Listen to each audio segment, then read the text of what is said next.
बातें होती रही हैं और समय के अनुसार ये अपना स्टैंड समय समय पर चेंज करते रहे। यहां पर मैं एक और बात बताना चाहता हूं, यदि किसी व्यक्ति के साथ कोई हादसा हो जाए, मान लीजिए उन बच्चों के साथ यह स्थिति हुई, आप अस्पताल ले जाना चाहें, तो मैं बताना चाहूंगा कि मीडिया में रिपोर्ट अवेलेबल है कि हाई कोर्ट ने इस पे टिप्पणी की है कि बहुत कम। एक सेकंड जी, माननीय सदस्य, ये गंभीर विषय है और सदन में दो बातों का ध्यान रखना पड़ेगा।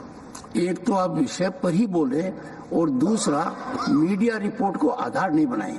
आप वही सर, ये हाई कोर्ट के जजमेंट को कोट कर रहा हूं। नहीं, जजमेंट की कॉपी आपके पास है, उसकी प्रतिलिपि रखनी पड़ेगी जी, क्योंकि मीडिया में कुछ भी आ जाए उसको आधार मत बनाइए।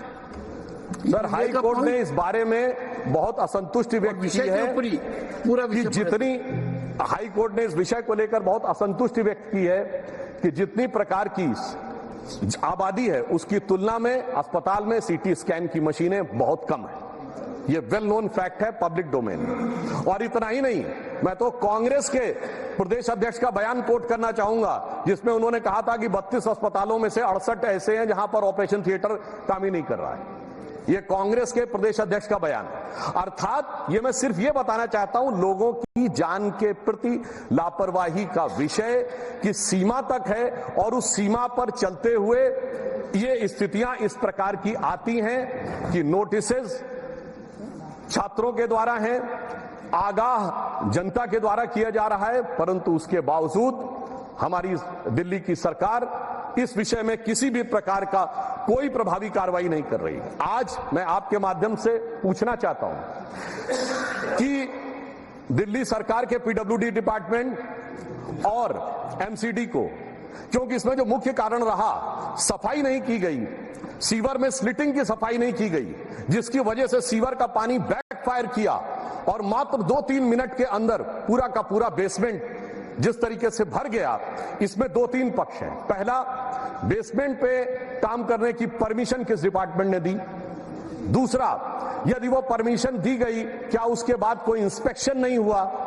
तीसरा, कि यदि उसके ऊपर कोई शिकायत की गई तो उसके ऊपर कोई कार्रवाई की गई नहीं। और चौथा, आसपास के सीवरों की जो स्लिट स्लज थी उसकी सफाई की गई या नहीं, इस बारे में जानकारी या सदन जानने की आवश्यकता रखता है, क्योंकि इन चारों चीजों ने मिलकर उन 3 बच्चों की जान के साथ खिलवाड़ किया है।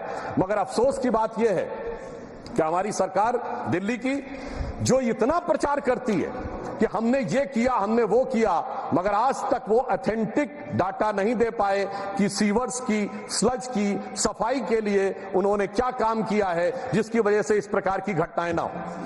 जब से वो सरकार में आए हैं, ये एक वेल नोन फैक्ट है कि जल बोर्ड का घाटा 74,000 करोड़ रुपए हो गया है। यानी एक तरफ आपके संस्थान निरंतर घाटे में जाते चले जा रहे हैं, दूसरी तरफ उसमें भ्रष्टाचार के आरोप लगते चले जा रहे हैं, तीसरी तरफ शिकायतें आती चली जा रही हैं और इसके बावजूद भी उनके ऊपर किसी प्रकार का कोई प्रभाव नजर नहीं आ रहा है। इसलिए यह आवश्यकता है कि सदन इस विषय के ऊपर बहुत गंभीरता से विचार करे। हम यह भी आपके संज्ञान में रखना चाहते हैं कि इन चीजों के ऊपर कोई कार्रवाई न करते हुए भी सरकार किन चीजों पे कार्रवाई कर रही है। हम ये बात पूछना चाहते हैं कि इस विषय के विभागीय मंत्री, मैं उनका नाम नहीं लेना चाहता, विभागीय मंत्री हो या सरकार की तरफ से हो, क्या उन्होंने किसी प्रकार का तथ्यात्मक आंकड़ा सरकार के द्वारा जनता के सामने रखा है? नहीं रखा है। उन्होंने आकर सिर्फ बयानबाजी की है। यह दर्शाता है कि उनका उद्देश्य वास्तविकता, क्योंकि वास्तविकता तो वो मेरे विचार से सभापति महोदय सामने रखने की स्थिति में ही नहीं है, और उन्होंने इस विषय पे कितना मद में व्यय किया है, मैं आपके माध्यम से पूछना चाहता हूं कि सीवर की सफाइयों को लेकर उन्होंने कितना व्यय किया है, जबकि यह बात लोगों की जानकारी में उपलब्ध है कि दूसरी चीजों पे बहुत व्यय किया है। एडवर्टीजमेंट के ऊपर 2012-13 में जब कांग्रेस की सरकार थी तो 13-14 करोड़ रुपए व्यय होता था, अब 568 करोड़ रुपए व्यय। मैं पूछना चाहता हूं कि बिल्डिंग्स के कंस्ट्रक्शन के ऊपर, जांच के ऊपर, सीवर के ऊपर कितना उन्होंने व्यय किया है 2021 में। नहीं, सर उसी पे बात कह रहा हूँ।